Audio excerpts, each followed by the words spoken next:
Lamont Coleman, professionally known as Big L, was an American rapper. Widely regarded as one of the greatest and most lyrical rappers of all time, he is known for pioneering horrorcore. Emerging from Harlem, New York, in the early to mid-1990s, Coleman gained recognition among underground hip-hop fans for his improvisational skills and eventually signed with Columbia Records. He released his debut album, Lifestylez OV de Poor and Dangerous, in 1995, now considered a classic by many fans. On February 15, 1999, Coleman was shot 9 times and killed by an unknown assailant in a shooting in his hometown, Harlem. Recognized for his wordplay, various critics from AllMusic, HipHopDX, and The Source praised Coleman for his lyrical ability. He has also been described as one of the most auspicious storytellers in the history of hip-hop. Reflecting on Coleman's legacy, Nas stated on MTV, "He scared me to death. When I heard that on tape, I was scared to death. I said, hey, there's no way I can compete if that's what I have to compete with."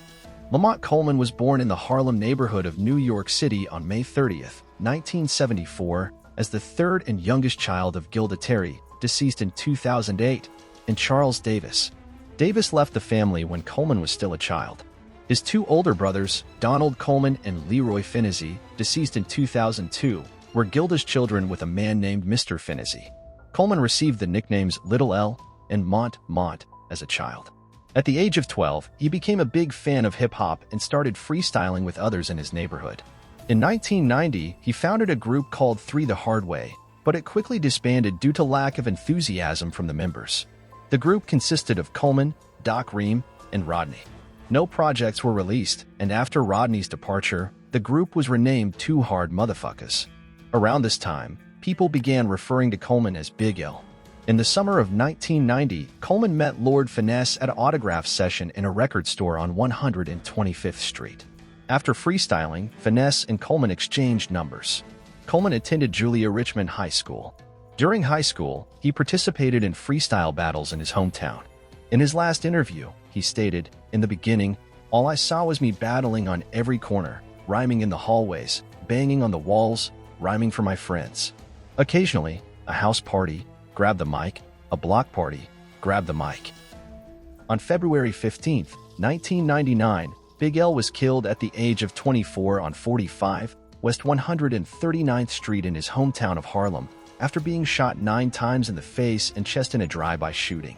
Gerard Woodley, one of Big L's childhood friends, was arrested 3 months later for the crime. A spokesperson for the New York City Police Department stated, "There's a good possibility it was retaliation for something Big L's brother did, or that Woodley believed he had done." Woodley was later controversially released, and the murder case remains unsolved. Big L is buried in George Washington Memorial Park, Paramus, New Jersey. On June 24, 2016, at 139th Street and Lenox Avenue, Woodley, at the age of 46, was shot in the head and later died at Harlem Hospital. Coleman is often credited with helping to create the horrorcore genre in hip-hop with his 1992 track, Devil's Son. However, not all of his songs fit into this genre. For instance, in the song Street Struck, Coleman discusses the challenges of growing up in the ghetto and describes the consequences of leading a criminal life. Idris Goodwin of the Boston Globe wrote about his impressive command of the English language, citing the track, Ebonics, as the best example of this.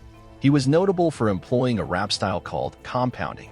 Coleman also incorporated metaphors into his rhymes. MF DeBella of AllMusic stated that Coleman was a master of lyrical assault, dismantling his competition with kinetic metaphors and a daringly comedic repertoire. In the big picture analysis, she adds, the Harlem MC was a punchline master and a compelling storyteller with a flow as sharp as a blade beneath the tongue. Trent Fitzgerald, also from AllMusic, remarked that he was a lyrically fierce MC, with rhymes deadlier than a snakebite and cooler mannerisms than the downtown pimp he claimed to be in his songs. Subscribe to the channel.